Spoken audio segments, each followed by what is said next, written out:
through Alabama for the corner. Hi, my name is Steve Hazelton. I'm president of the Cast-Off 8's Square Dance Club. We're going to be starting up our membership again this year with our classes that are coming up starting in September. And we're here to talk to you a little bit about that tonight. I've been dancing with my wife Barbara for over 30 years, and we've got a couple of people with us tonight who have been dancing for just a little less than that, and we're going to talk about some of the stuff that really makes square dancing kind of fun. So I'd like to introduce Peggy and Ed. I'm Peggy. And I'm Ed, yes. And actually, I'm going to allow my wife Peggy to tell you how we got involved in the Cast-Off 8's. We moved back into the area after having been gone for about 11 years, and we moved into a different town, and I had said to my husband, it'd be nice to meet some people from this town, get to know some new people. And I had seen some signs that advertised the Cast-Off 8's free introductory class, and I thought that might be a great way to start. It was just down the hill from where we live in Pittsford, and I thought it would be a good way to meet people and to get some exercise and have a weekly date. So I thought we could at least check this out.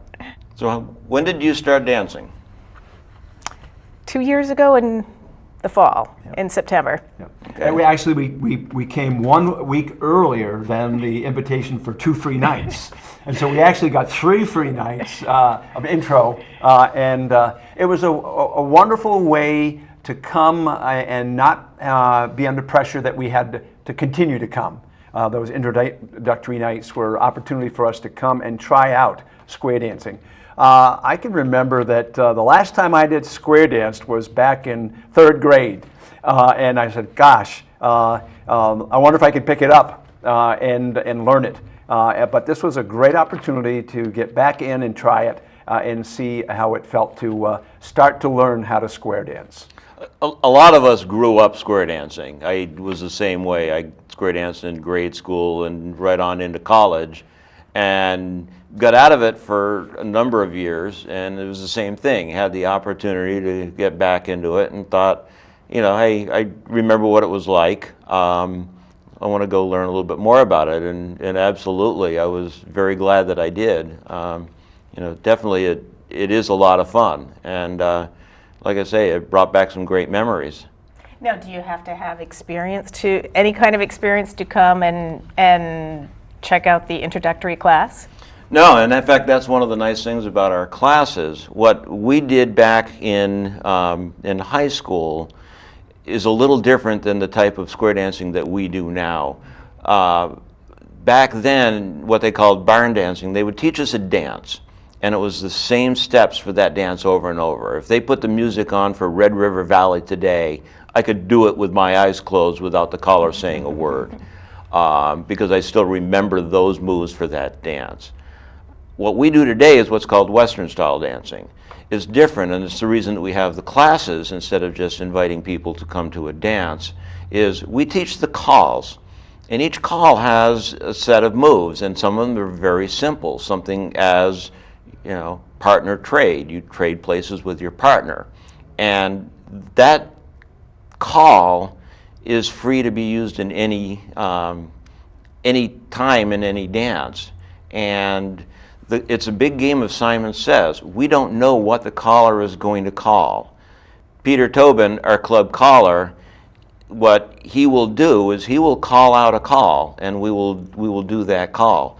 We never have any idea what's coming next. Back to the sides, touch 1 quarter, scoot back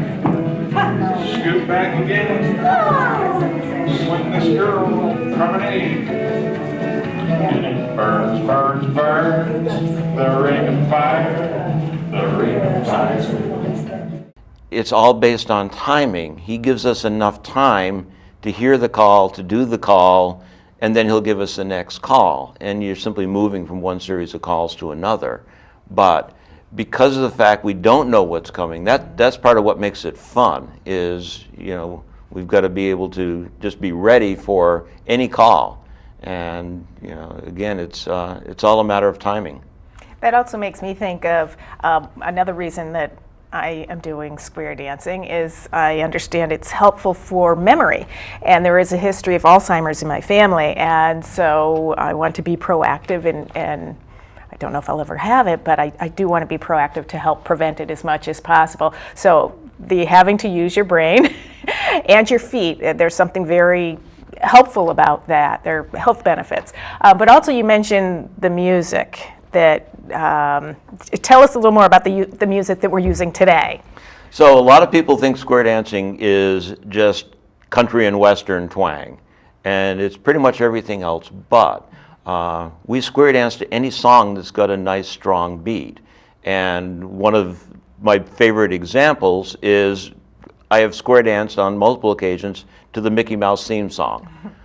We have danced to Lady Gaga, we've danced to the Beatles, we've danced to any song that's got a good strong beat. Swinging promenade, just know you're not alone. 'Cause I'm gonna make this place your home. Head square through four.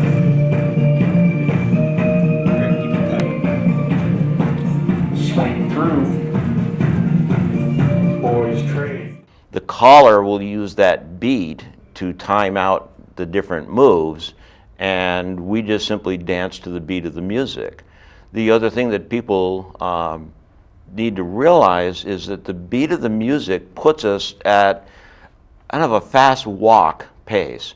If you watch how we dance, our pace as we're dancing is not that fast. It's a fast walk, and we're simply stepping to the beat of the music. You don't see a lot of the real bouncing and the real heavy, hard swinging that you used to see with people when we were doing the barn dancing. Number one, we're very respectful of people's abilities. We do have older dancers who don't have the ability to swing and twirl the way they used to, and we'll respect that, and we will, not swing or not twirl if that's their preference. And there's some people who love to swing and twirl, and some people, like I say, will just, we'll skip that with them, and that's part of making it work.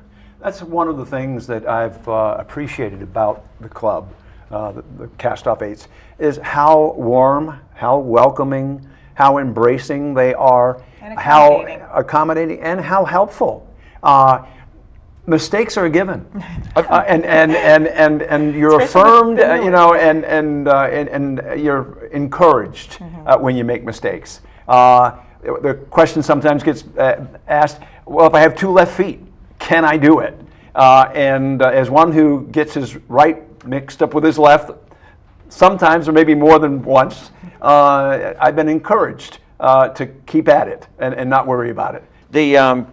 Again, the workshops that we do, the lessons that we do, are teaching the calls. And you start out by walking through it, explaining this is what you need to do, walk people through it, get them to understand what it moves. And if you watch most calls, you're talking about getting your right and your left mixed up. It's actually, most calls, if you start with your right, you're going to follow with your left. So it's like figuring out which hand is your right hand is always a good thing. Alaman left with a corner.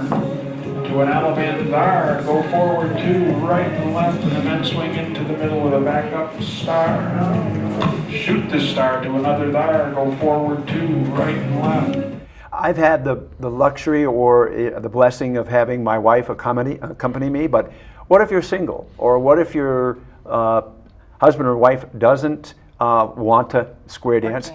Is there room for singles, and how does that kind of work? We do. We have a fair number of club members who, and some of last year's class, who come as individuals. And what will happen is, because we all like to get up and dance, and there's times where people want to sit out a dance, we'll get people up and dancing, and someone else will just take a break. We also do a fair amount, and you'll notice in the clip, when you're looking at the couples, there are times when we'll have, and it's usually the ladies, because we tend to end up with more of the ladies that are single, but the ladies will be able to dance each position.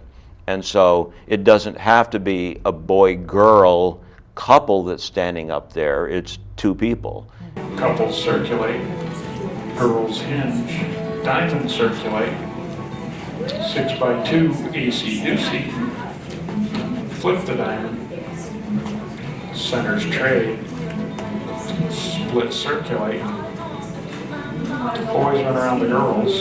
The other thing with square dancing that's really helpful is it's all about teamwork. As we're dancing, if you make a mistake and I allow it to happen, we're all going to be standing. We're all going to break down, and we're standing until the caller can get us back dancing again. So it's about teamwork, and a lot of it is really trying to help the new dancers so that if they make a mistake, they don't get lost. We all make mistakes. I make mistakes with confidence. But the key is to keep people from getting lost. And you'll see as we're dancing, one of the things that you'll notice is what I describe to people as we dance with our hands. We make hand contact all the time. And that hand contact, we're able to give little hand signals to kind of help. If I feel my partner starting to turn the wrong direction, I'm going to give them a hand signal to no, turn the other way, because I don't want them to go the wrong direction. So we help each other as we're dancing. It's a huge amount of teamwork, because that's what keeps us all going. We all want to be successful, and the only way we can all be successful is to help each other. So Yeah, we have both found everybody to be very helpful.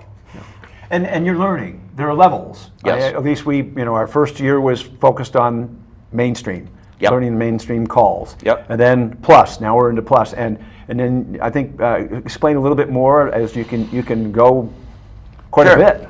So exactly as you said, the first year we take people through a series of calls. It's like 50 or 60 calls, but it's over time. It's not all in one night. It's pretty much the school year, but it's learning the different calls to dance at that level. And there are dances all around the world at that level.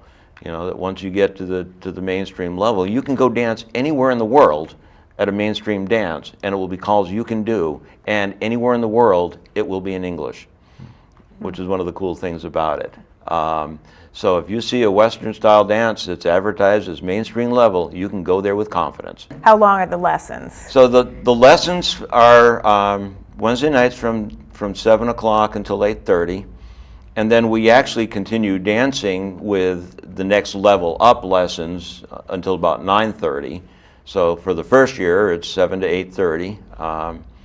And part of that time you're walking through the calls, part of that time you're dancing the calls you've already learned. Mm-hmm. So right from the first night, you're dancing. Mm-hmm. And you're only dancing calls that you've learned. And that's what reinforces the calls and really gets you so that you understand those calls. And then he'll introduce 3 or 4 new calls a night and walk you through them and put those in there. And you'll reinforce those. And the next week you'll be doing those calls again to reinforce it, and you kind of keep going that way. The lessons run from September until about mid-April, and with some school breaks in there and things like that. Our goal is to help people learn, get people dancing, but not overwhelm them. We get people who miss a night, and they'll come back, and we'll just catch them up on the calls that they missed. We'll go back and walk through them again. And there are other opportunities to dance as well? Our club does 7 dances a year, mostly during fall, winter, and spring. Those dances, we advertise them at a level. We'll have mainstream tips, we'll have plus tips, we alternate back and forth. They're open to anybody from anywhere. We'll get people that'll come to our dances from all over Vermont, all over New England. We'll get dancers who'll come down from Canada. Every once in a while, we'll get somebody who's off on a camping trip around the country, and their goal is to square dance in every single state. And so as they're going through a state, they'll look, and there's websites where you can find where the dances are. They'll look and they'll find a dance, and they'll go, okay, we're going to stop in at this dance.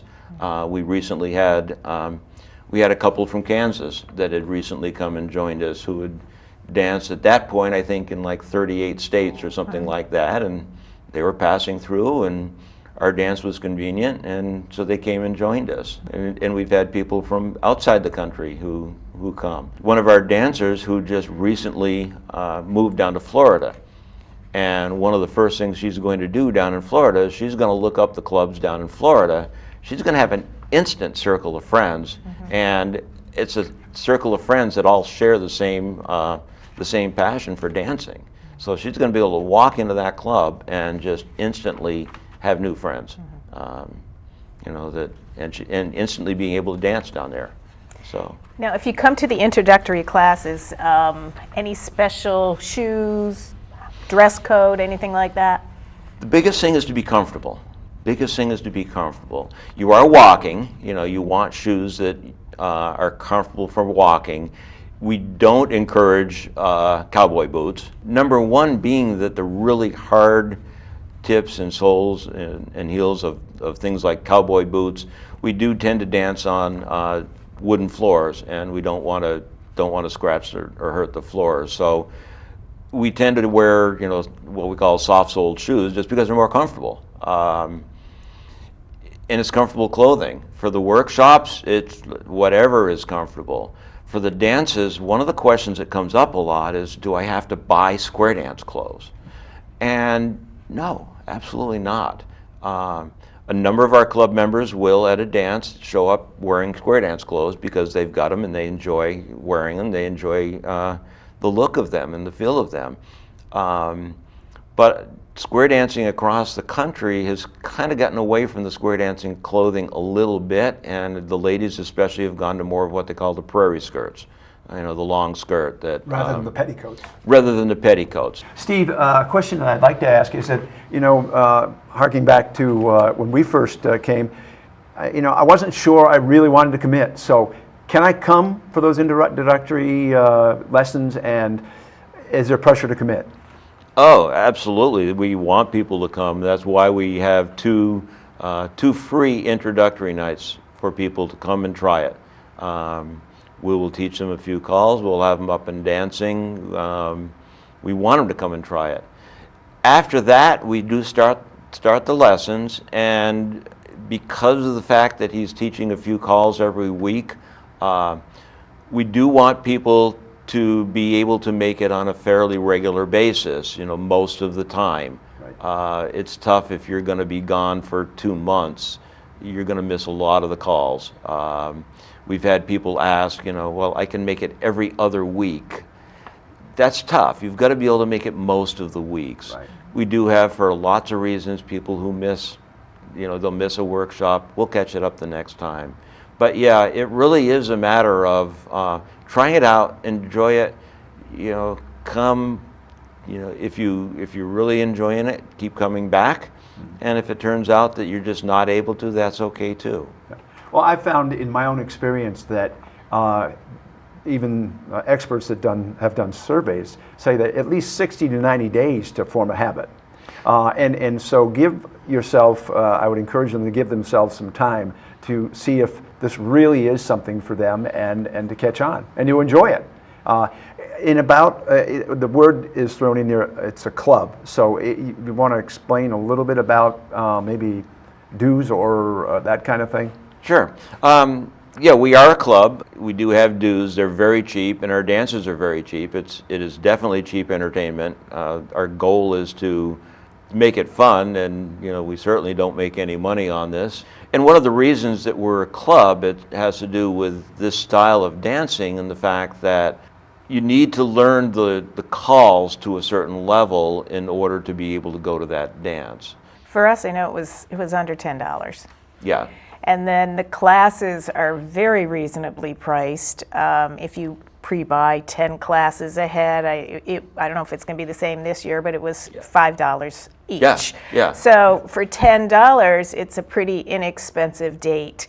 Get your childcare. You're probably paying more for childcare than for the actual dance. But it's just a real nice night out for young parents. It's important for your kids that you maintain that relationship between husband and wife. That's the best thing you can do for your kids. And this is one of the easiest and I think most fun ways to do that. Yeah. And it makes you get out. You have that date every week.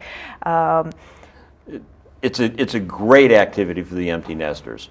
Yep. It's a great activity that's for what them. we have found. And one of the things that I've found, Steve, and I know that Peg has found it as well, and that is it's been a great way to mix with people that I wouldn't have met in any other way. Absolutely. And to get to know a lot of nice people who are nice people that dance. Yeah. And in fact, we hold it in Pittsford, but we've only got a small number from Pittsford. They come from all over the Rutland County area to come and dance. Absolutely. And learn. So, absolutely. And age is not really a factor. We have young college students on up to those who are senior citizens, and so we have a nice range. A nice range. Square dancing keeps you young. Yeah. It keeps you young, and you mentioned about keeping your brain active. It absolutely keeps your brain active. It's a great activity for that. It keeps you moving, but not beating yourself up. I mean, the pace is such that, yeah, you're getting exercise, but you're not sitting there at the end of the dance out of breath going, oh my God, I need to go sit down. It's paced out, and so you do get a lot of exercise. I mean, on any given night, you'll do 5,000 steps. I was just going to say, Ed sometimes checks, well, how many steps did I get in tonight? And that's fun to see. A fun way to get your steps in. But it really is low impact, and that's the nice thing about it too. Is I'm not out there jogging, I'm walking. Right. And people say, well, I've got 2 left feet, I can't do this, and my answer to them is, if you can walk, and if you can tap your foot to the beat of the music, you can square dance. You can square dance. It's that easy. And one thing that I have found helpful is I'm not a winter person, and just getting out once a week in the winter, it helps me get through the winter. It does. And yeah, the people are amazing. People are absolutely amazing. It is one of the friendliest activities. And again, it's because we have to be in order to keep the dance going. You've got to be helpful. You've got to be friendly. Because that is our goal, is to keep dancing when we're doing a tip. And if they want to find more information about this, they can go on our website, right? And are there other ways to contact the club? So we do have a website. It's Cast-Off-8's, www.castoff8s.com. We have a Facebook page. One of our members, Lauren, is excellent about keeping the stuff out there on the Facebook page. Yeah, there's a lot of information. We're going to be putting some signs around so people will see the signs. We will be starting 2 free introductory nights in September, on the 11th and on the 18th. So yeah, it's definitely a lot of fun. And like I say, it's the best way in the world. Anybody who's new to the area, wants to meet people, it's a great way to meet a lot of friendly people. Just call on me and I'll send it along with love from me to you. Bow to the partner, turn and bow to your corner. Just like nice dancing.